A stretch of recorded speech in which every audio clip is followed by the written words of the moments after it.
everybody, it's Jeremy with ARCS Self-Defense and Combat.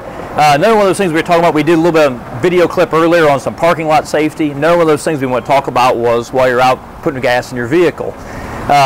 There's a million things that can happen, could happen, but actually here we're in a pretty strong position. Things to think about here are, where are the modes that you could or could be approached or attacked from?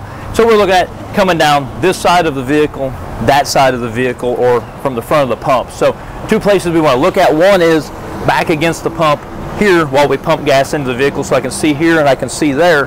But a better approach, if at all possible, is to back up against the vehicle, because we know for somebody to get to us from behind that vehicle, I have to come around either end of that vehicle, not something much smaller like the pump. The other thing is I can see everybody that's coming this way from across where the pump areas are, the other islands where they're pumping gas, and then in between. So here I've got room, so somebody comes this way, obviously I can start backing up. Same thing applies that way. The thing to remember is, somebody coming from this way, you got to step over this hose that's down here. We don't get tripped and caught up in that hose. So a better option is, somebody's coming from this way, I get that bad feeling about it, I don't like where they're going, don't like the approach, is I'm going to switch sides and put my other hand on this handle and be able to talk to that person here. I've got something almost as good as a gun right at my disposal, and it somewhat resembles a gun if you look at it. He starts to come from that way, I don't like what's going, we just pull this and we can spray that way, and we've got a pretty decent spray pattern on one of these. You can cover quite a bit of distance, and it doesn't take very much fuel across somebody's face, eyes, down their chest to stop where they're at. They're not going to continue to wade into a stream of fuel that you're putting at them. Again, well, not always looking for the knockout, not trying to kill somebody. We're not doing anything crazy MMA. It's just all about safety and awareness.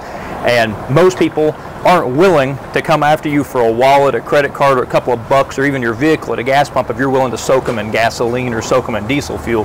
And the same thing applies on this side. If I'm here and I'm pumping and somebody starts coming from this way and I don't like it, again, I just change to that so that I now face up to them, can address what's going on. I'll be pumping with this hand. They continue that. I can tell them, hey, stop right there. I don't know you. Back up.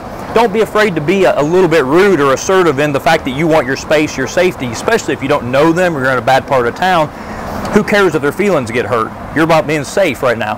If it's my friend, obviously I don't need to be rude to my friend. I care what they think. But somebody I don't know, they want $1. Hey, give me $1 at the gas pump. No, look, I don't have any money. Go on. They continue up. Again, we just pull this. We can point and spray. If he gets over a little closer and you want to thump him with that nozzle, makes a great handle too. We'll wallop him and lay his little nugget open, and then you commence to spraying again. So it's something wonderful at your disposal there. Wonderful for self-defense. Easy to create space, get out of the way. And if you spray them, things aren't working, run for the front of that building. There's going to be other people out here. You start raising hell, make as much noise as you possibly can.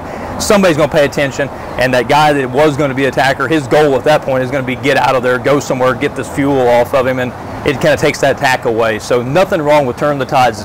Make the attacker become the victim. If he's willing to try to victimize you, let him be the victim instead. Anyhow, quick little clip on it. I appreciate it. Again, any more questions on it, comments, or anything else you'd like to see, drop us an email, let us know.